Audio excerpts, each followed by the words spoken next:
Gentlemen, welcome to this great game of Star Bros. And today I have with me someone very special. I think the best Star Bros player in entire Luxembourg, Kalevi.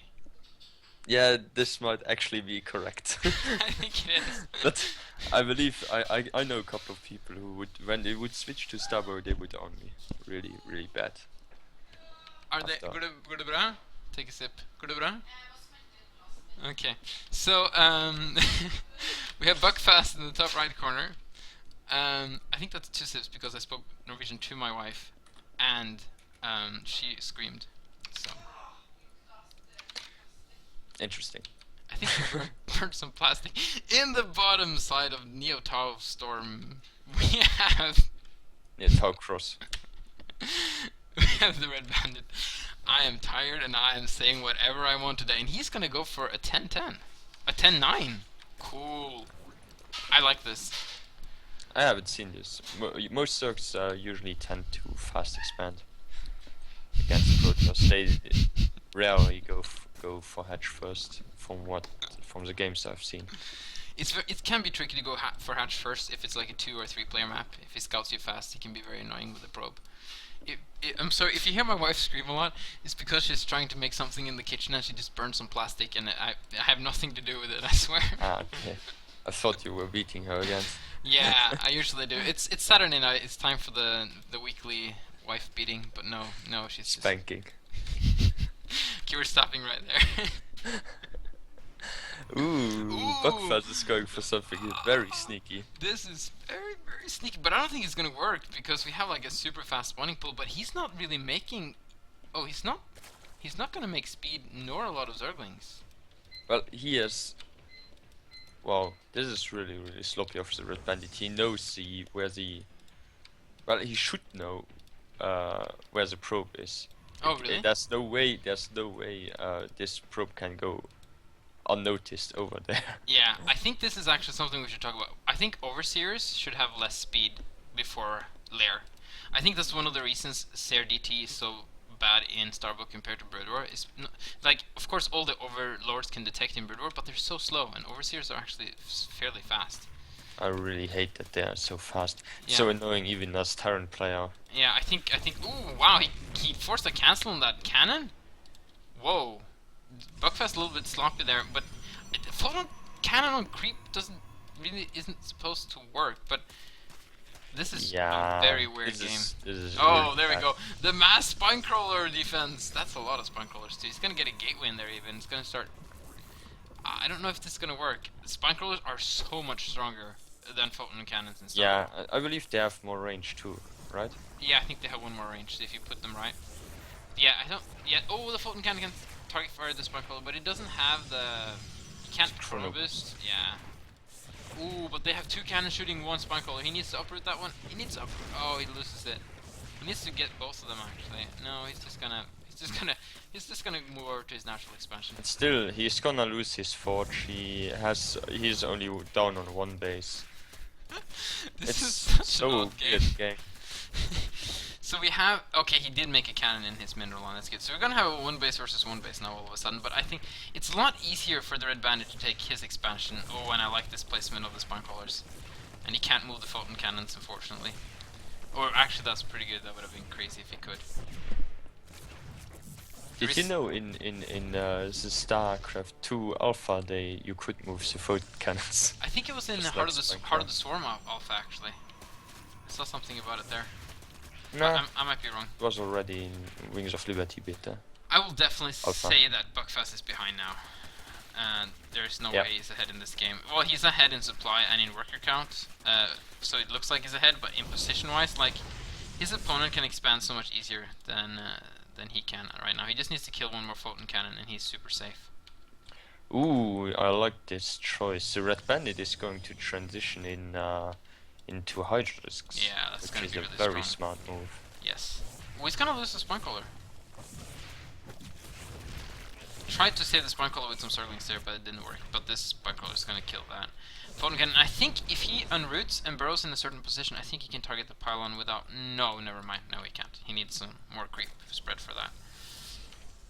But yeah, I think we should actually think about this for next patch. Is reducing the movement speed of overseers on hatchery tech. I think that's too big. It makes it so easy for overseers are really cheap. People tend to forget this. Yeah. Like they only cost 25 minerals, 25 gas. The reason we have them on hatchery tech is that Overlords used to detect in Brood War, right? And they don't. So and Dark Templars are lower tech. But here's a couple of Zealots, and they're actually gonna do a lot of damage. So Buckfast might not be out of this yet. If you can get some good economic damage in with these Zealots and force a lot of units from the Red Bandit, he might be fine. He's expanding behind this too, actually. Ooh, nice round with drones and the Queen there. He's gonna kill all those Zealots. Yeah. I mean, he has... Kalevi doesn't care, he's like, Yeah, sure. it's kind of interesting because the game is normalizing a little bit again as far as it can. He's going for the Twilight fast expand, which is kind of interesting. I think he has to go Twilight tech. He has to completely skip Stargate. Oh, you know what I want? I want Buckfast to build a what's it called? I can't talk today. Templar Archive. And get warp tech, and then start warping in Dark Templars at his. No, it's not gonna. No, never mind. Ooh, but there's an overcharge on this. I mean, a chrono boost, and he's actually gonna win this one, I think. Yes, he. Oh, it's gonna be so close. Photon Cannon lives, but. No, the Queen is mad. Yes, you killed my kind of child. No, you didn't. What? He just forced out 15 more energy. I don't understand this. Well, he was like, I can just kill this with Zerglings. I don't need the Queen for this. It's gonna list just a couple of Zerglings though. So we have a spy on the way, and this could catch Buckfast very off guard. He has to go now with his Zealots as soon as charge finishes, and completely switch over to Stalker production and throw down Templar Archive to hold the Mutalisk switch. Yeah, that's actually a very interesting point. Oh wow, look at the photon cannon in the main base of Buckfast. Look what happens with that doodad. It just makes it tilt on the side. That was really weird. But yeah, he only saw the Hydra Den, so this transition into Spire is good. And man, the Red Bandit knows how to wall off versus a Protoss, man. No, don't go that way. Stay there, Zerglings. Look at that. Is there a gap over there? No, they would have walked in that gap if it was one. Huh. Interesting. Yeah, he has to turn back now, and these Mutalisks can... Yeah, they will be very deadly to Buckfast. He doesn't have any anti-air at the moment. That really looks like a gap, but whatever. But yeah, you're right. And Lurkers as well. Wow, the Red Bandit is going for a little bit of everything, but he's not going to have that many Mutalisks though. He's only getting 5. Yes, yeah, still 5 to against no anti-air whatsoever. He's getting a couple of Stalkers, which will help, but he has to throw down more cannons. The main reason Mutalisks are such a good idea right now is because of this defensive position. Like, Mutalisks can be actually a little bit dangerous to go aggressive with if you don't have a very good defense, and he has a lot of Zealots. But this defense is so strong that if he forces an attack with the Zealots, that might be really bad for Buckfast right now. Yeah, he should know. Oh, there is a gap there! That's what I thought it was. Why is he killing the hatchery? No, there isn't a gap. He can't walk in there. No, he did. He walked like halfway in there. No, he didn't. Yes, he did. No. Okay, these Mutalisks are going to be very annoying. Make an Archon. Kiss. There we go. Okay. Now kiss. Oh, he's gonna try and target down the Archon before it completes. It's gonna be difficult though. There's nice defense from Buckfast. Just one cannon and a couple of stalkers, and he actually did a lot of damage there. And the Archon is still pretty high on health, so he should be able to get some damage done here. Very brave Stalker. Needs to be careful. There's a ton of Zealots randomly on the 4th base. The problem with Mutalisks is they are very mobile, while the Archon is very slow, so Red Bandit is doing his best here to keep the... Wow, he's getting a lot of Mutalisks. Sorry, to keep the... Well, to keep the Archon busy. Yes. Welcome to the cast of Kalevi and Cepheus, where we take forever to finish sentences. I do the same. I just... Oh, what? I put pathing there. That's not supposed to work. That was crazy. You got the stalker up there. That was hilarious. Now they definitely can see up high ground.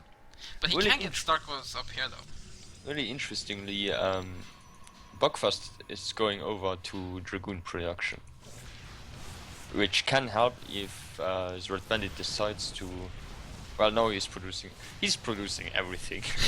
He's going for the Blizzard build, a little bit of everything. He's going for the Protoss 1-1-1. Yes. Get one Archon, you get one Dragoon, you get one. Catches a High Templar. Man, there's so many Mutalisks, and he hasn't like lost a single one. It's just been all been very damaged. Oh no, don't lose the High Templar. Oh, very good Storm though. Now he lost a lot of. Wow, Yeah. he lost a lot of Mutalisks in there. Yeah. Okay. Now he has to turn back. There's no way he can do any more damage with these meters. They are too badly damaged. There's one way he can do more damage. If his name was Jadon. See, it's tight. The Red Bandit is killing his own. Well, it's not tight on the other side, I think. I don't know, It is I'm just kind of confused. They're both trying to kill the same building here. It's a combined effort. Get the lurkers burrowed, man. With a little help of my friends. Anyway, we got. Sorry, I just. My brain just disconnected for a second there. Viper Nest incoming. He's gonna go for. What? It'd be interesting if he goes for Parasitic Domination because it's been changed now and I haven't seen it much since we changed it, but I think he's just gonna use it for Hive Tech.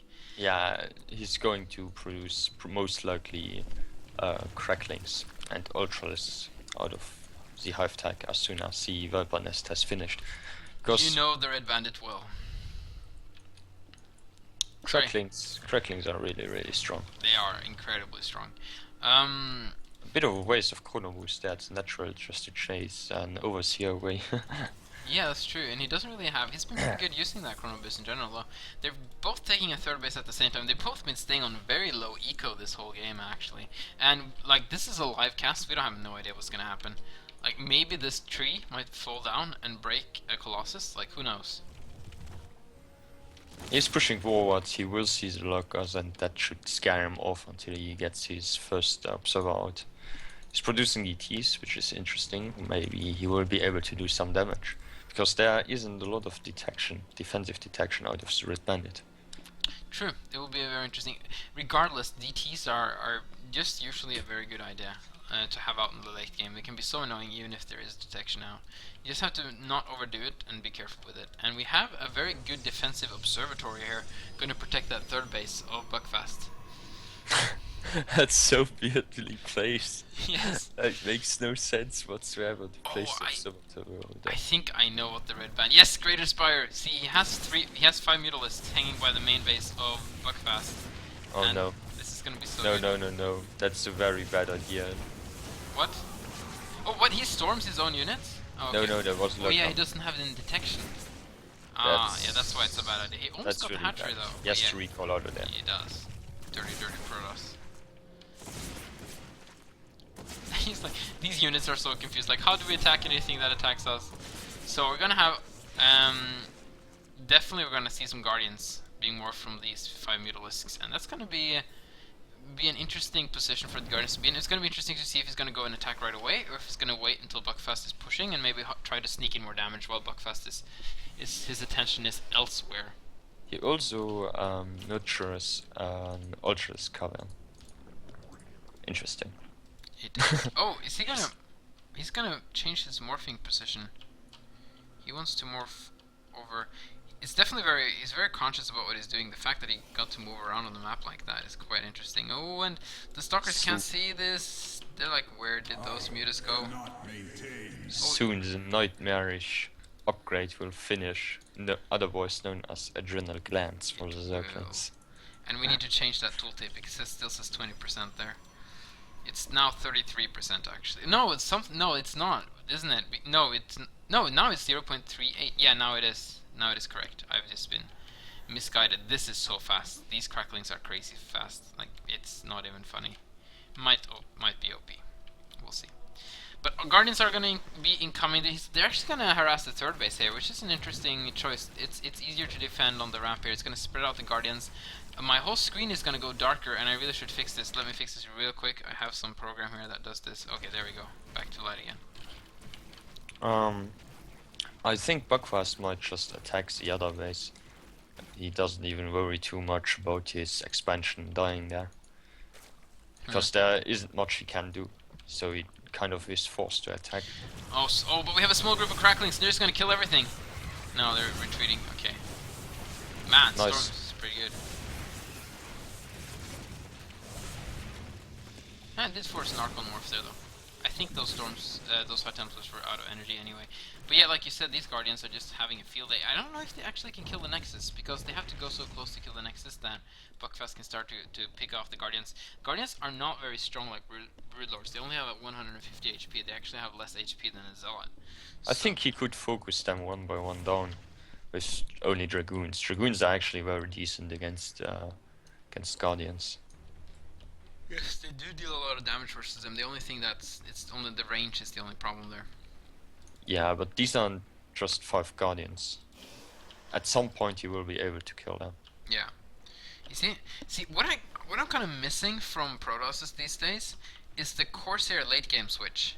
In Brood War that was always the case. If you didn't open Corsairs, you'd always see towards the late game that they get like one Stargate and you just start to slowly mass up a bunch of Corsairs. And once you have like 9 or 10 Corsairs, you start moving up and just kill every single Overlord that you find. And it's so annoying because the late game composition of Zerg is very little Hydralisks usually. And that forces out a lot of Hydras again, which is very bad versus Storm. So I'd like to see that return because the Corsairs are pretty much the same. It's just that metagame hasn't really been evolved yet. Evolved in this direction. Yeah. That's really interesting because I don't even know that I'm not playing Protoss in Brood. Yeah. I just went Mass Dragoons, High Templars. No, I would always see the pro gamers do that in the late game. Ooh, Zerglings coming in. Zerglings! Oh, actually it's gonna Nice. try and surround Dragoons, which they are very good at doing, by the way.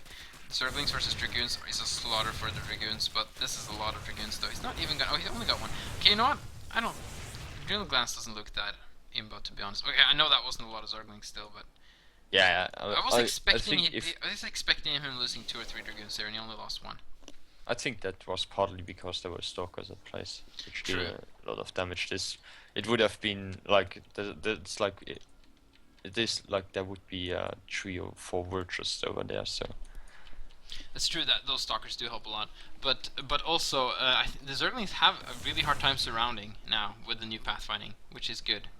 So so I think it's not that imba because that's the strength of the Cracklings was going for the surrounds. Okay, here we go, more Cracklings, and look at the pathfinding just spread out and form a line. It's so beautiful. Started as a ball, now it's a line. Very subtle, very nice. there will help the army of Buckfast is going to be catched off guard here. But oh no, it's actually the opposite. Very many Dragoons though, much Dragoons, wow. And Dragoons are quite strong versus Ultralisk, but he can't really attack into this. The In the meantime, Buckfast is in Zerglings are taking down the 3rd base of Buckfast, gonna try and catch a couple of High Templars. They need to storm themselves! Oh, they would have killed so much damage if they had stormed themselves. Scouts incoming! Well, and even carriers on the way. carriers. Very interesting, but the Zerglings are actually gonna run by, they're gonna see the carrier transition, I think. Wow, so skilled. Yes, this is actually a really good game, and you're both playing more storm yourself, High Templars. That's like, I remember like if one High Templar got surrounded by Zerglings and started himself, he'd like kill so many Zerglings. But in the meantime, Buckfast is taking down the expansions. Did you see how fast these Zerglings kills the Dragoons? I did not. Wow, what happened to the range on these carriers? Okay, there we go. Oh, it's the loiter range. We need to calm down the loiter range a little bit. I think it's a little bit too much now. They're just bouncing everywhere. Yeah, this loiter range is too big. We'll fix that next patch.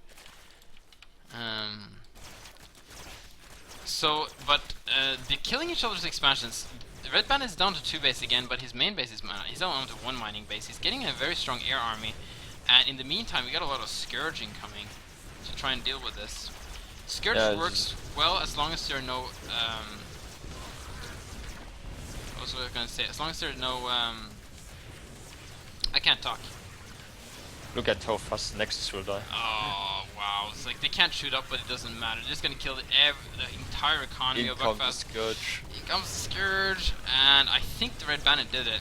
I think he did break Buckfast, which is an impressive feat. I think Buckfast is one of the best players we have on the ladder right now, to be honest.